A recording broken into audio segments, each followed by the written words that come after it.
Assalamu alaikum chhatra. In my previous class I was teaching you the poem North Ship, and I said you that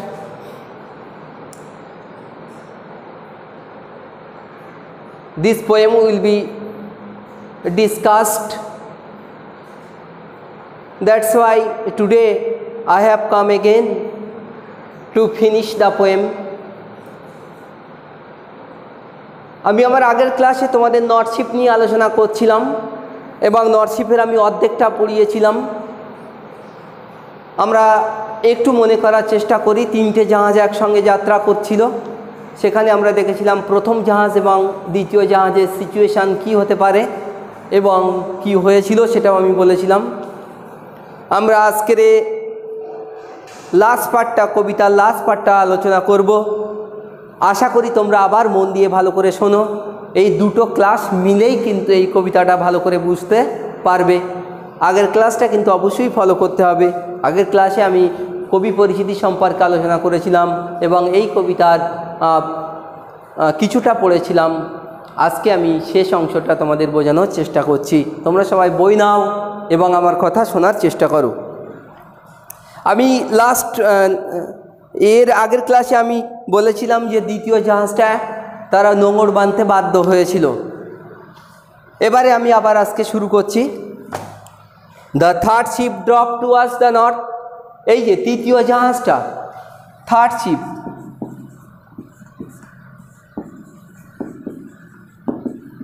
the third ship কোন দিকে গেল? উত্তরের দিকে। তৃতীয় জাহাজটা উত্তরের দিকে গেল। Drop towards the north, over the sea, সমুদ্রের উপরে, দ্য ডার্কেনিং সি, অন্ধকারময় সমুদ্রে, কালো অন্ধকারময় সমুদ্রে। এর আগেও আমরা দেখেছি লেখক কিছু কিছু অ্যাডজেক্টিভ ব্যবহার করেছেন, লিফটিং সি, রানিং সি ইত্যাদি ইত্যাদি। এখানেও ডার্কেনিং সির কথা তিনি বলছেন, যে কালো অন্ধকারময় সমুদ্রে। But no breath of wind came forth, কিন্তু কোনো, নো ব্রিথ, ব্রিথ মানে শ্বাস, অফ উইন্ড মানে বাতাস, কোনো বাতাস, কোনো প্রশ্বাস কেম ফোর্থ মানে, ফোর্থ মানে এগিয়ে আসা, সামনে।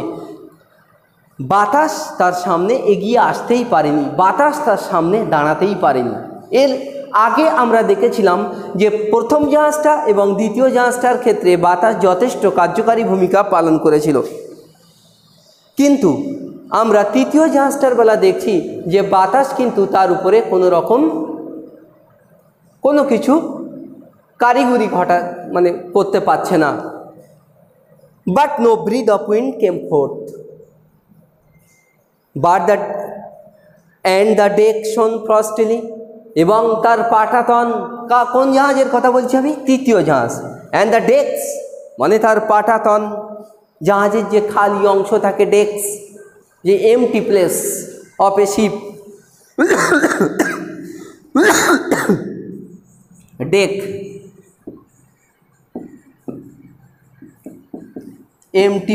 MT place of a ship, একটা জাহাজের যে খালি অংশ। তো empty place of a ship, একটা জাহাজের যে খালি অংশ, ডেক্স শোন ফ্রস্টিলি, সেটা যেন জল জল করছিল। ফ্রস্টিলি মানে তুষারাবৃত, খালি পাটাতন, তুষারাবৃত জাহাজের যে খালি তুষারাবৃত পাটাতনটা জল জল করছিল। কেন? আমরা জানি সাধারণত গভীর সমুদ্রে গেলে কি হয়, গভীর সমুদ্রে গেলে টেম্পারেচার কি কমে যায়। তো যখন কমে যায় তখন সেখানে সাধারণত বরফ বা তুষার ইত্যাদি ইত্যাদি এগুলো পড়ে। তো হয়তো ধরে নাও যে তৃতীয় জাহাজটা গভীর সমুদ্রে গেল, সেইখানে গিয়ে কি হলো, যত সে গভীর সমুদ্রে গেল সেখানে তার টেম্পারেচার অনেক কম হয়ে গেল।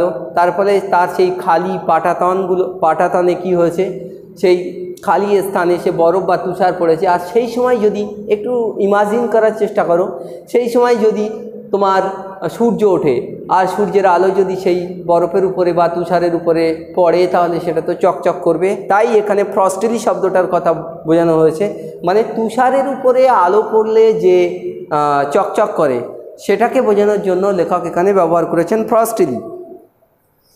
The northern sky rose high, এই উত্তরের আকাশটা আরও উচ্চ হলো। অ্যান্ড ব্ল্যাক, এবং কালো হলো। ওভার দ্য প্রাউড, ওই গর্বিত আনফ্রুটফুল সি, চলার অযোগ্য সমুদ্রে। এই যে আনফ্রুটফুল, আবার তিনি ব্যবহার করছেন আনফ্রুটফুল। আনফ্রুটফুল সি, এটাও একটা অ্যাডজেক্টিভ তিনি ব্যবহার করছেন।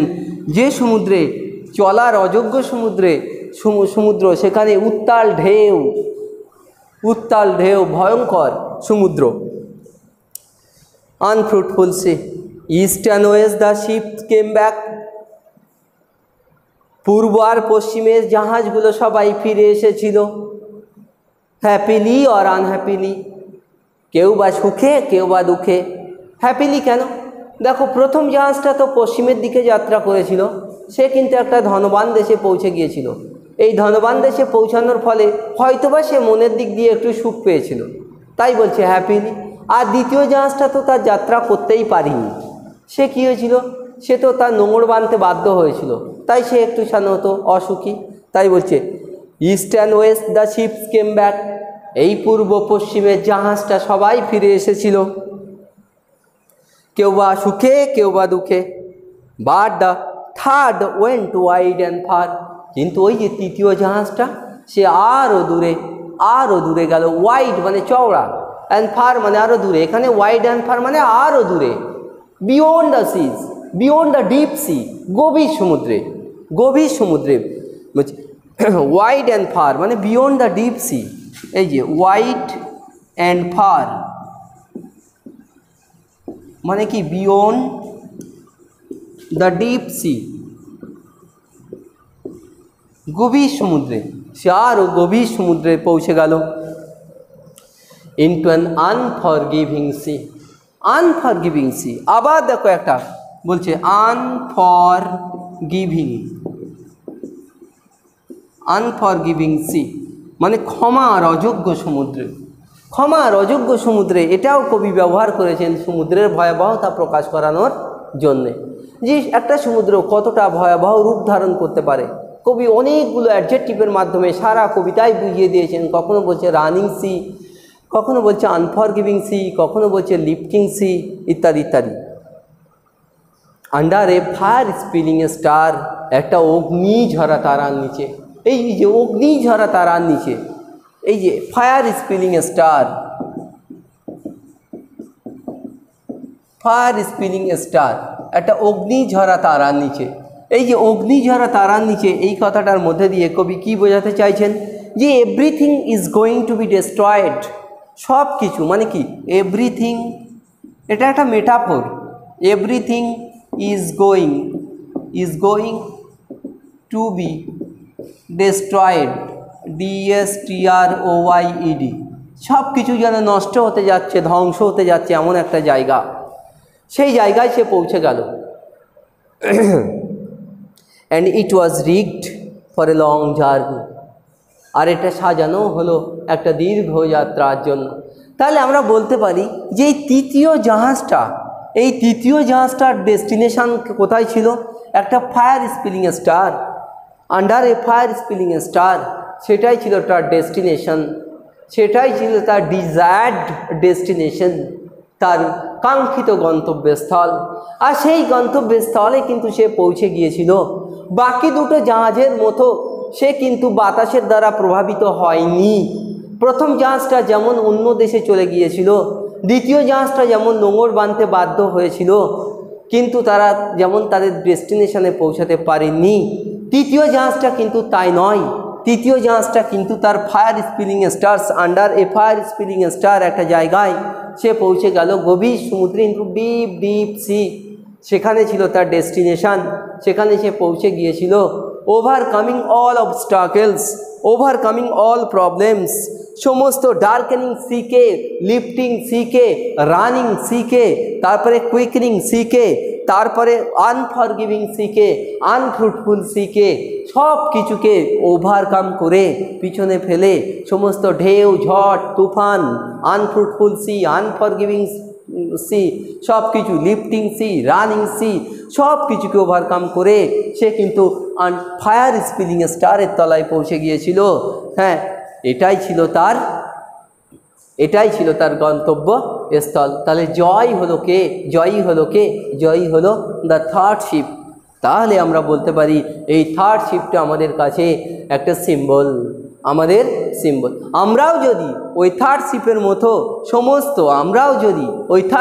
মতো সমস্ত বাধা বিঘ্নকে পিছনে ফেলে আমরাও যদি এগোতে পারি, তাহলে আমরাও কিন্তু জীবনে সফলতা অর্জন করব।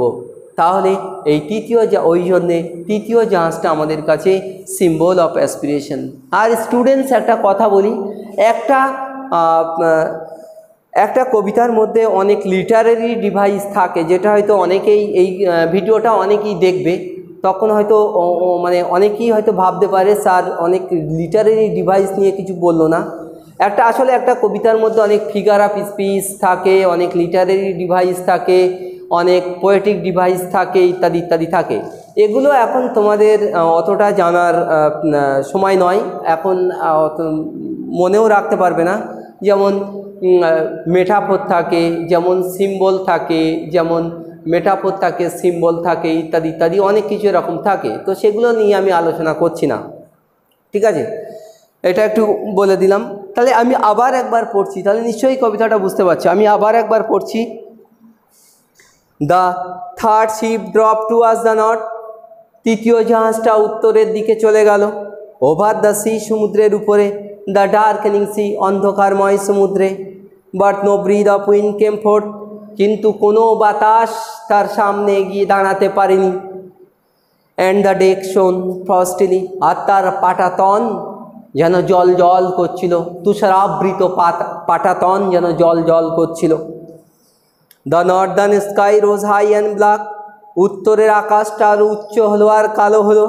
Over the proud unfruitful sea, ওই গর্বিত, ওই চলার অযোগ্য সমুদ্রে। East and west the ships came back, পূর্ব পশ্চিমের জাহাজ সবাই ফিরে এলো। হ্যাপিলি অর আনহ্যাপিলি, কেউ বা সুখে কেউ বা দুঃখে। But the third went wide and far, কিন্তু ওই তৃতীয় জাহাজটা আরও সমুদ্রের গভীরে চলে গেল, আরও অনেক দূরে। ইন্টু অ্যান আনফরগিভিং সি, একটা ক্ষমার অযোগ্য সমুদ্রে, যেখানে গেলে মৃত্যু অবশ্যম্ভাবী, সেখানে কিন্তু সে সাহস নিয়ে চলে গেল। Under a fire spilling star, যেটা ছিল একটা অগ্নিঝরা তারার নিচে। And it was rigged for a long journey, আর এটা দীর্ঘযাত্রার জন্য সাজানো হলো। তাহলে স্টুডেন্টস, এই দুটো ক্লাস, এই নর্থ শিপের উপরে এই দুটো ক্লাস আমি তোমাদেরকে করলাম। যতটা সম্ভব আমি অন্যদিকে না গিয়ে, অর্থাৎ বিভিন্ন রকম লিটারেরি ডিভাইসগুলো আলোচনা আর করলাম না। মেটাফোর কি, সিম্বল কি, এগুলো আমি আলোচনা করলাম না। সেইগুলো আলোচনা না করে যতটা সাদা ভাষায়, যতটা সহজভাবে তোমাদের মধ্যে আলোচনা করা যায় কবিতাটা নিয়ে, নর্থ শিপটাই বা কী, কেন এই কবিতার টাইটেল নর্থ শিপ দেওয়া হয়েছে, কেন এটা আমাদের জীবনের একটা সিম্বল। আমাদের প্রত্যেককেই নর্থ শিপের মতো জীবনযাপন করতে হবে, প্রত্যেককেই এই নর্থ শিপের মতো সাহসী হতে হবে। এই শিক্ষা আমরা পেয়ে এই কবিতা আমরা এখানে শেষ করছি। আমরা এরপরে এই কবিতার থেকে বিভিন্ন প্রশ্ন উত্তর হোয়াটসঅ্যাপ গ্রুপের মাধ্যমে আলোচনা করব। আশা করি তোমরা দুটো ক্লাসই যখন এই কবিতাটা পড়বে তখনই এই দুটো ক্লাস ভালো করে ফলো করবে এবং খাতায় লিখবে। আমি যে সমস্ত জিনিসগুলো টুকটাক যে সমস্ত জিনিসগুলো আমি লিখেছি সেগুলো আশা করি তোমরা তাহলে পুরো কবিতাটা বোধগম্য তোমাদের হবে। আসসালামু আলাইকুম, ভালো থাকো, সুস্থ থাকো। পরের ক্লাসে আমরা আবার বিভিন্ন গ্রামার নিয়ে আলোচনা করব। এটা গেল একটা টেক্সট, পরে আমরা আবার গ্রামার বা রাইটিং নিয়ে আলোচনা করব। ভালো থাকো, সুস্থ থাকো।